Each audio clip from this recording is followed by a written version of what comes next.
ओम देवकी नंदनाय विद्महे वासुदेवाय धीमहि तन्नो कृष्ण प्रचोदयात्। नमस्कार, स्वागत है आपका आचार्यवाणी में।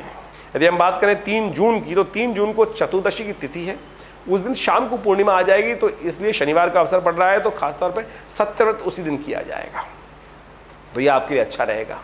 तो ग्रहों का योगायोग उस दिन परिवर्तन का योग बना रहा है। चंद्रमा परिवर्तित होकर विशेष तौर पर रहेंगे आपके दशम भाव में। ये थोड़े खर्चे बढ़ा सकते हैं, इसका ध्यान रखना पड़ेगा आपको, नहीं तो ये तिथि आपके लिए थोड़ा सा अनुकूल नहीं रहेगी। बेकार के खर्चे आपके जिम्मे पड़ सकते हैं। वैसे सफलतादायक है, अच्छा है, लेकिन मनोमस्तिष्क में थोड़ी क्षीणता उत्पन्न कर सकता है। मंगल वैसे ही क्षीण चल रहे हैं और चंद्रमा भी ऐसे क्षीण हो गए, तो मन और प्रसास दोनों के दोनों जो हैं वो आपको धोखा दे सकते हैं। थोड़ा आपको अपने आप को प्रोवोक करना पड़ेगा, थोड़ा सा बढ़ाना पड़ेगा, तब जाके लाभ की स्थिति बन सकती है। तो ऐसे में सबसे अच्छा है कि भगवान विष्णु का पूजन करें, पंचोपचार भगवान विष्णु का पूजन करने के बाद उनका चरणामृत भगवान का ग्रहण करें, सत्यनारायण का व्रत करें, बंधु बांधव के साथ मिलकर कथा का श्रवण करें। इससे अच्छा सुंदर उपाय क्या हो सकता है। लेकिन एक बात का भी ध्यान रखना जरूरी है, उस दिन भद्रा विद्यमान है। सुबह 11:15 से लेकर करीब करीब रात्रि में 10 बजे तक भद्रा रहेगी। तो ऐसे में उस समय में कुछ नया कार्य, कोई सोचा हुआ कार्य आरंभ नहीं करना चाहिए। रूटीन कार्य हैं वो सब करते रहें, कोई दिक्कत नहीं है। तो इस बात का ध्यान रखते हुए कार्य करें तो अच्छा रहेगा। यदि वहीं 4 जून की हम बात करें, तो उस दिन ज्येष्ठ की पूर्णिमा है, ज्येष्ठी पूर्णिमा जिसको बोला जाता है, और साथ साथ ज्येष्ठ नक्षत्र भी विद्यमान है। रविवार का अवसर पड़ गया है। तो ज्येष्ठ नक्षत्र मूल नक्षत्र के अंतर्गत, गणमूल नक्षत्र के अंतर्गत आता है। तो जो बच्चे जातक जन्म लेंगे उस दिन, उनकी मूल शांति करानी आवश्यक रहेगी, अन्यथा बहुत भारी रहेगा उनके लिए ये दिन। और परिवार के लिए भारी योग बनेगा, स्वास्थ्य के लिए अनुकूल नहीं रहेगा, भारी रहेगा। तो स्वास्थ्य स्वयं के लिए भारी रहेंगे, तो इस बात का ध्यान अवश्य रखना चाहिए। कई बार व्यक्ति भूल जाता है, तो इसलिए हम ये बात बता देते हैं कभी कभी, तो उसको ध्यान रखते हुए कार्य करें।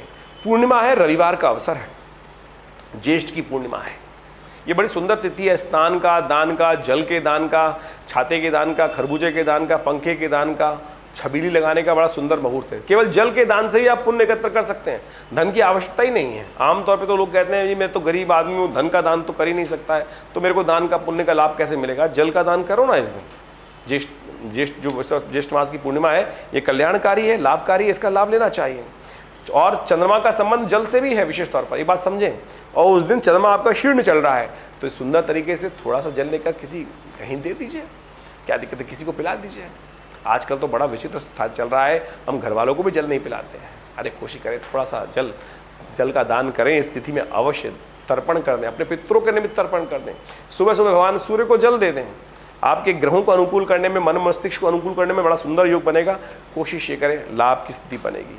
और यदि मन क्योंकि चंद्रमा वीक चल रहा है, तो शाम के समय पूर्णिमा की जब रात्रि हो, थोड़ी देर उस चंद्रमा की रोशनी में भ्रमण भी कर लीजिए। ओम शांग श्रीं शौंग से चंद्रमसे नमः, इस मंत्र का जप करते हुए देखिए आने वाले समय में आपका मन पॉजिटिव एटीट्यूड से भर जाएगा, पॉजिटिव परिवर्तन आने के योग बनेंगे, मन की पॉजिटिविटी कल्याणकारी होगा। तो ये पूर्णिमा के दिन अवश्य उपयोग करना चाहिए इन खास बातों का। यदि 5 तारीख की हम बात करें, तो 5 तारीख को प्रतिपदा तिथि है। आषाढ़ का महीना आरंभ हो रहा है, आषाढ़ के कृष्ण पक्ष की प्रतिपदा है, सोमवार है। उस दिन चंद्रमा का परिवर्तन होगा, जो सूर्योदय होगा तो उससे पहले ही चंद्रमा परिवर्तित होगा, 3:26 पर आ जाएंगे धनु राशि पर। ये आपके लिए अच्छा है, और गजकेसरी योग का विद्यमान हो जाएगा, और ये बहुत सुंदर पॉजिटिव आपके लाभ की स्थिति बनाता दिखाई देगा।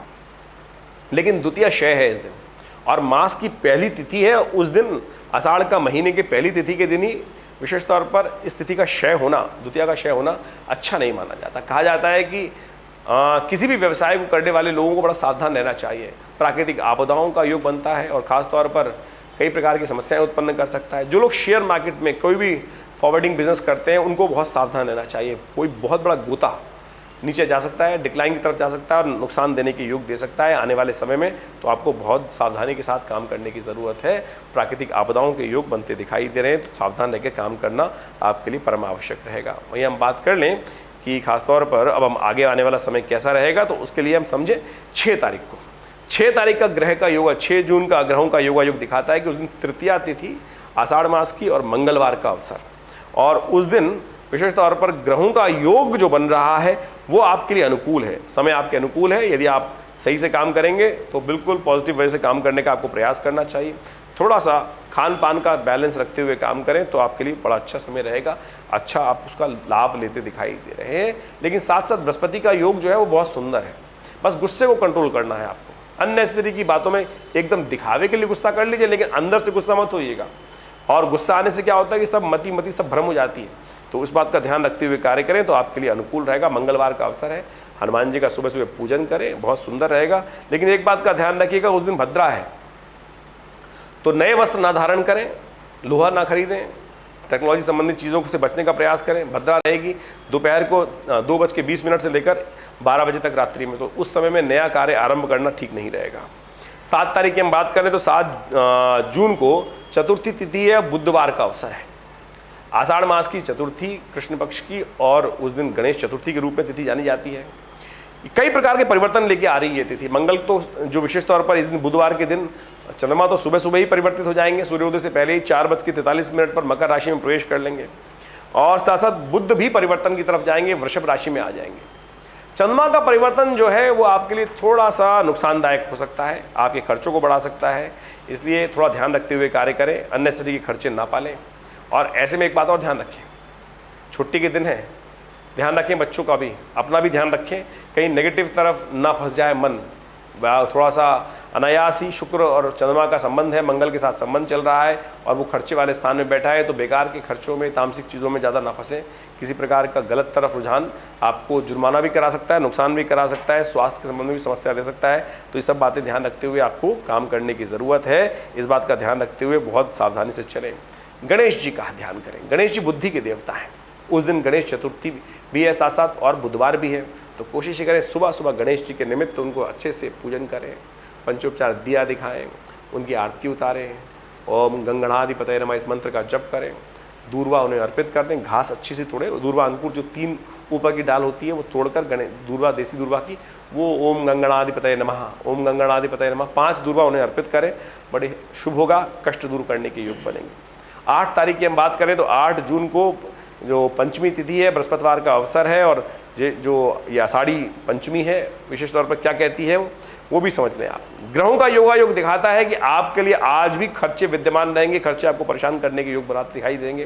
तो इसलिए अपनी जेब को देखते हुए, अपनी सीमाओं को पहचानते हुए खर्च करने का प्रयास करें, पहले से प्लानिंग बना लें, बेकार के खर्चे ना करें। अननेसेसरी की चीज़ें ऐसे जिन पर ज़रूरत ही नहीं है उनको सोचते हुए रोकने का प्रयास करेंगे, तब जाके खर्चे रुकेंगे, नहीं तो आपको कुछ कष्ट देने के योग बन सकते हैं। गाड़ी वाड़ी समझाते वक्त, हर चीज़ का काम करते वक्त, कोई भी कागज भरते हुए, फॉर्म भरते हुए, नियम का पालन करते हुए, मन में बुद्धि को ध्यान रखते हुए कार्य करने का आपको प्रयास करना चाहिए।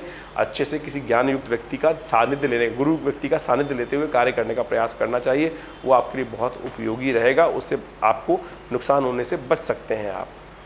ऐसे में बुध का जो परिवर्तन है वो आपके लिए अनुकूल है, आपकी मैनेजिंग कैपेसिटी में काफ़ी ज़्यादा परिवर्तन आप दे सकते हैं। 2 दिन पहले जो आपको चीज़ों को मैनेज करने में दिक्कत आ रही थी, लेकिन अब मैनेजिंग कैपेसिटी आपकी काफ़ी इंप्रूव होती दिखाई देगी आपको, कि आपको लगेगा कि आपकी मैनेजिंग स्किल्स अच्छे से इंप्रूव दे रही हैं और वो आपको अच्छा वातावरण बना सकती है। ऐसे में आपके लिए अच्छा ये रहेगा कि आप पीले रंग के वस्त्र कोई रखें अपने पास, हल्दी का तिलक लगा लें, केले का पूजन कर लें, केले का दान कर दें, ये सब चीज़ें अच्छी रहेंगी आपके लिए।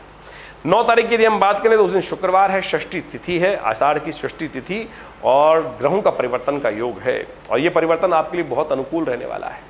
ये आपको लाभ देने की स्थिति बनाएगा और खासतौर पे आगे बढ़ने की स्थिति बनाएगा। आपका मन, आपकी मैनेजिंग कैपेसिटी सब ऑर्गेनाइज रहेंगी, चाहे घर की स्थिति को मैनेज करना है, चाहे बाहर की स्थिति को मैनेज करना है, या किसी बाहर के व्यक्ति को मैनेज करना है, बहुत अच्छे से आपको आ जाएगा।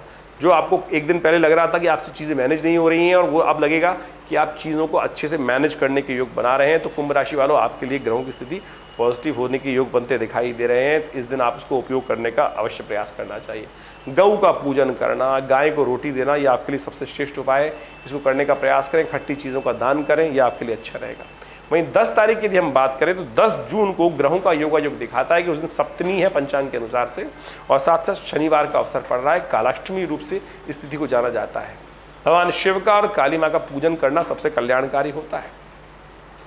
ग्रहों का योगायोग आपके लिए बहुत पॉजिटिव दिखाई दे रहा है, और ये सब आपके लिए कल्याणकारी हो सकता है। इष्ट मित्रों से आपको बहुत लाभ प्राप्ति के योग बन सकते हैं, और साथ साथ आपको थोड़ी हिम्मत करने की आवश्यकता है। ग्रह बिल्कुल अनुकूल है, आपकी पॉजिटिव थिंकिंग भी बिल्कुल ठीक दिखाई दे रही है, और उसका अनुरूप आपको प्राप्त हो सकता है। ऐसे में कोशिश करें भगवान शिव और पार्वती का उनको ध्यान करें, सुबह सुबह शिव का अभिषेक कर लें। हो सके तो थोड़ा दूध में थोड़ा काले तिल मिलाकर ओम नमः शिवाय का जप करते हुए यदि भगवान शिव का अभिषेक कर लेंगे तो आपके बहुत ग्रह जो है थोड़े बहुत जो खराब चल रहे हैं, शुक्र और चंद्रमा, शुक्र और मंगल, वो भी अनुकूल हो जाएंगे, उनका परिवर्तन का लाभ आपको प्राप्त हो सकता है। ये आपके लिए बहुत सुंदर उपाय हमने शास्त्र के अनुसार से बताए हैं। इसके अलावा भी यदि मन में कोई शंका चल रही हो तो चिंता ना करें, नंबर्स आपके सामने व्हाट्सएप पे हैं, आप उन पे कॉल कर अपनी जो भी परेशानी है उसके बारे में जान सकते हैं। व्हाट्सएप पे अपनी समस्याओं को लिख के भेज सकते हैं। हम प्रयास करेंगे कि इस चैनल के माध्यम से आपके तमाम प्रश्नों का जवाब अवश्य जल्दी से जल्दी देने का प्रयास करें। आप अपनी पर्सनल समस्या के लिए हमें फ़ोन करके अपॉइंटमेंट भी ले सकते हैं। नंबर्स आपके सामने स्क्रीन पर हैं। दिल्ली में विवेकानंद योगाश्रम है, यहाँ बहुत सारे समय समय पर अलग अलग कार्य किए जाते हैं और यज्ञ इत्यादि होते हैं। रविवार को एक बहुत बड़ा कार्यक्रम होता है, उसमें आप सम्मिलित हो सकते हैं और आकर अपने कष्टों का निवारण भी कर सकते हैं। माँ भगवती की एक सिद्ध प्रतिमा है जो 1947 में मुल्तान से यहाँ प्रतिष्ठित हुई। आइए माँ का दर्शन करें, उनकी कृपा आपके जीवन में अवश्य प्राप्त होगी। धन्यवाद, नमस्कार।